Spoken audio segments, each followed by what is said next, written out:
ವಸ್ತುನಿಷ್ಠತೆ, ವಿಶ್ವಾಸಾರ್ಹತೆ, ನಿಖರತೆಗಾಗಿ ನೋಡ್ತಾ ಇರಿ ನ್ಯೂಸ್ ಪುತ್ತೂರು, ಜನಮನದ ಪ್ರತಿಧ್ವನಿ. ಶುಭ ಮುಂಜಾನೆ.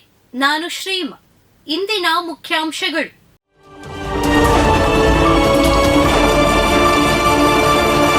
ಕಲುಷಿತ ನೀರು ಕುಡಿದು 8 ತಿಂಗಳ ಮಗು ಸಹಿತ 5 ಸಾವು. ಕಲುಷಿತ ನೀರು ಕುಡಿದು ವಾಂತಿ ಭೇದಿಯಿಂದ ಬಳಲಿ ನವಜಾತ ಶಿಶು ಸೇರಿದಂತೆ 5 ಮೃತಪಟ್ಟಿರುವ ದಾರುಣ ಘಟನೆ ವಿಜಯನಗರ ಜಿಲ್ಲೆಯ ಹರಪ್ಪನಹಳ್ಳಿಯಲ್ಲಿ ಸಂಭವಿಸಿದೆ. ಹರಪ್ಪನಹಳ್ಳಿ ತಾಲೂಕಿನ ಟಿ ತುಂಬಿಕೆರೆ ಗ್ರಾಮದ ಸುರೇಶ್, ಮಹಂತೇಶ್, ಗೌರಮ್ಮ, ಹನುಮಂತಪ್ಪ ಮತ್ತು 8 ತಿಂಗಳ ಗಂಡು ಮಗು ಮೃತಪಟ್ಟಿದೆ. ಗ್ರಾಮಕ್ಕೆ ಕಳೆದ 15 ದಿನಗಳಿಂದ ಕಲುಷಿತ ನೀರು ಸರಬರಾಜು ಆಗುತ್ತದೆ. ಇದನ್ನು ತಿಳಿಯದೆ ಗ್ರಾಮಸ್ಥರು ನೀರು ಕುಡಿಯುತ್ತಿದ್ದಾರೆ. ಇದರಿಂದ ಗ್ರಾಮದ 50ಕ್ಕೂ ಹೆಚ್ಚು ಜನರು ವಾಂತಿ ಭೇದಿಯಿಂದ ಆಸ್ಪತ್ರೆಗೆ ದಾಖಲಾಗಿದ್ದಾರೆ. ಬಿಜೆಪಿ ತೊರೆದು ಕಾಂಗ್ರೆಸ್ ಸೇರಿದ ಸಿಪಿ ಯೋಗೇಶ್ವರ್, ಚನ್ನಪಟ್ಟಣ ಉಪಚುನಾವಣೆಗೆ ಡಿಕೆಶಿ ಮಾಡಿದ ತಂತ್ರಗಾರಿಕೆಗೆ ಮೊದಲ ಯಶಸ್ಸು. ನಿರೀಕ್ಷಿಸದಂತೆ ಸಿಪಿ ಯೋಗೇಶ್ವರ್ ಕಾಂಗ್ರೆಸ್ ಸೇರ್ಪಡೆಯಾಗಿದ್ದಾರೆ.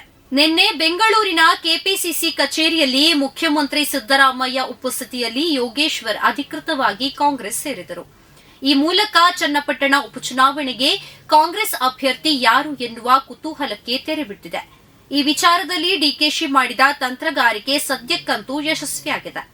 ಸವಣೂರು ವಲಯ ಮಟ್ಟದ ಕ್ರೀಡಾಕೂಟದಲ್ಲಿ ಪುರುಷರ ಕಟ್ಟೆ ಸರಸ್ವತಿ ಶಾಲೆಗೆ ಹಲವು ಪ್ರಶಸ್ತಿ.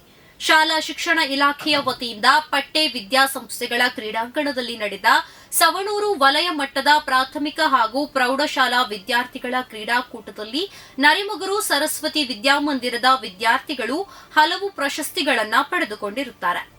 ನನ್ನ ಜತೆ ಸಹಕರಿಸದಿದ್ದರೆ 24 ತುಂಡು ಎಂದು ವಾಟ್ಸ್ಆಪ್ ಸಂದೇಶ ರವಾನಿಸಿದ ಅನ್ಯ ಕೋಮಿನ ಯುವಕ. ನನ್ನ ಜೊತೆ ಸಹಕರಿಸದಿದ್ದರೆ 24 ತುಂಡು ಮಾಡುವೆ ಎಂದು ಸುರತ್ಕಲ್ ಎಡ್ಯಾ ನಿವಾಸಿಯೋರ್ವ ವಾಟ್ಸ್ಆಪ್ ಮೂಲಕ ಸಂದೇಶ ರವಾನಿಸಿದ್ದು, ಯುವತಿಯ ಕುಟುಂಬ ಸುರತ್ಕಲ್ ಪೊಲೀಸರಿಗೆ ದೂರು ನೀಡಿದ್ದಾರೆ. ಸುರತ್ಕಲ್ ಎಡ್ಯಾ ನಿವಾಸಿ ಸದಾಶಿವನಗರದ ಶಾರಿಕ್ ನೂರ್ಜಹಾನ್ ಮೆಸೇಜ್ ಮಾಡಿದಾತ ಎಂದು ತಿಳಿದು ಬಂದಿದೆ. ವಿಶ್ವ ಹಿಂದೂ ಪರಿಷತ್ ನೂತನ ಕಾರ್ಯಾಲಯದ ಭೂಮಿ ಪೂಜೆ ಸಂದರ್ಭ ಹಿಂದೂ ಸಂಘಟನೆ ಕಾರ್ಯಕರ್ತರ ನಡುವೆ ಮಾರಾಮಾರಿ. ಘಟನಾ ಸ್ಥಳದಲ್ಲಿ ಪೊಲೀಸರಿಂದ ಬಿಗಿ ಬಂದೋಬಸ್ತ್. ವಿಶ್ವ ಹಿಂದೂ ಪರಿಷತ್ ನೂತನ ಜಿಲ್ಲಾ ಕಾರ್ಯಾಲಯದ ಭೂಮಿ ಪೂಜೆ ಸಮಾರಂಭದಲ್ಲಿ ಹಿಂದೂ ಸಂಘಟನೆಗಳ ಕಾರ್ಯಕರ್ತರ ನಡುವೆ ಮಾರಾಮಾರಿ ನಡೆದ ಕುರಿತು ತಿಳಿದು ಬಂದಿದೆ. ಪ್ರತಿದಿನದ ಸುದ್ದಿಗಳಿಗಾಗಿ ನೋಡ್ತಾ ಇರಿ ನ್ಯೂಸ್ ಪುತ್ತೂರು, ಜನಮನದ ಪ್ರತಿಧ್ವನಿ. ಧನ್ಯವಾದ.